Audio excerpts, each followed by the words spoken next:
Bueno, continuamos ahora con más noticias. Vamos a hablar de Unidad Ciudadana, que presentó su proyecto para transporte público en la ciudad. Bueno, estuvieron hablando de todo un poco respecto del transporte público, respecto de la factibilidad del transporte público y fundamentalmente destacando las críticas que desde hace tiempo tienen en contra de la lentitud con la que el oficialismo, actualmente gobernante en la ciudad, ha encarado este proyecto. Es Maya Leiva, de Unidad Ciudadana, quien habló en principio del proyecto de transporte público. Estamos hoy acá presentando nuestro proyecto de transporte público, un proyecto que hemos trabajado desde hace muchísimo tiempo con un gran equipo de técnicos, de personas entendidas en la materia. Un proyecto que es pensado para nuestra ciudad, una ciudad que cuenta con 100.000 habitantes y que no tiene transporte público, que no se ha implementado. Una ciudad que tiene una moto cada 2 habitantes mayores de 15 años, de los cuales el 40% no usa casco, y de ese 40%, el 70% son jóvenes. Una ciudad que se ha extendido muchísimo, que ha crecido de manera despareja. Por eso nosotros siempre hablamos de la importancia del transporte público, no solo como integrador social, sino como ordenador de la ciudad y del tránsito también.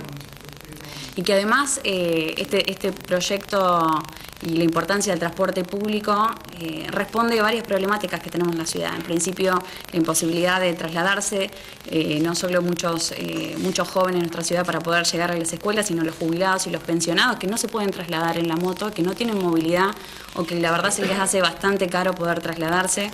Esos son algunos de los indicadores por los cuales nosotros también pensamos el transporte público para la ciudad, y también por la cuestión de tránsito, que es realmente alarmante y que es un tema pendiente en nuestra ciudad que no se ha podido dar solución ni anteriormente ni en la actualidad. Y también hacemos hincapié en que esto ha sido una promesa de campaña, que no se ha dado una respuesta al respecto, que no se ha podido presentar una planificación, que no se ha podido dar con un proyecto para la ciudad, y nosotros acá lo vemos como no somos mezquinos y entendemos la importancia, porque además en las recorridas que hacemos, de escucha de nuestros vecinos que nos plantean esto como una problemática real y que hay que poder darle solución. Acá estamos haciendo presentación de este proyecto que es muy serio, que es muy interesante, que es viable y que hace falta la toma de una decisión política para que se pueda, llevar adelante. Así que la vamos a dejar a la diputada Rocío Giacone, que va a dar paso a la explicación de la parte técnica de este proyecto, porque entendemos la importancia del mismo. Bueno, Rocío Giacone tituló esta necesidad con: si queremos una ciudad con desarrollo y que crezca, necesitamos transporte público.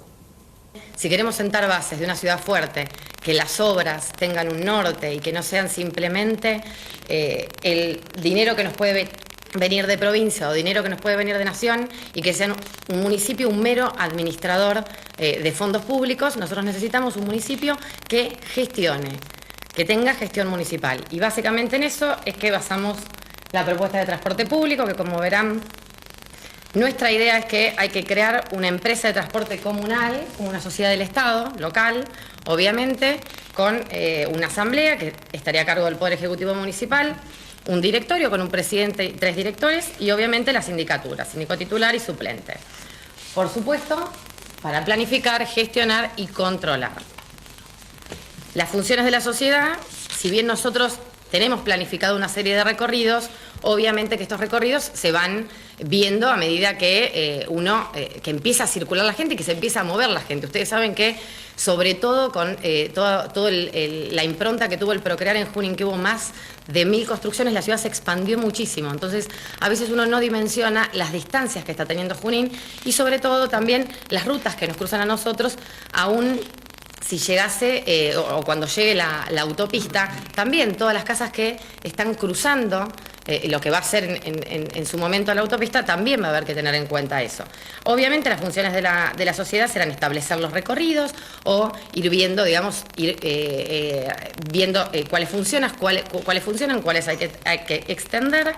Obviamente proponer los cuadros tarifarios, ahí hay un punto que después lo voy a volver a tocar. Administrar los recursos del sistema, implementar las políticas, por supuesto, de favorecimiento del sistema, coordinar las acciones con las entidades intermedias también y con los usuarios y obviamente cargarse del personal.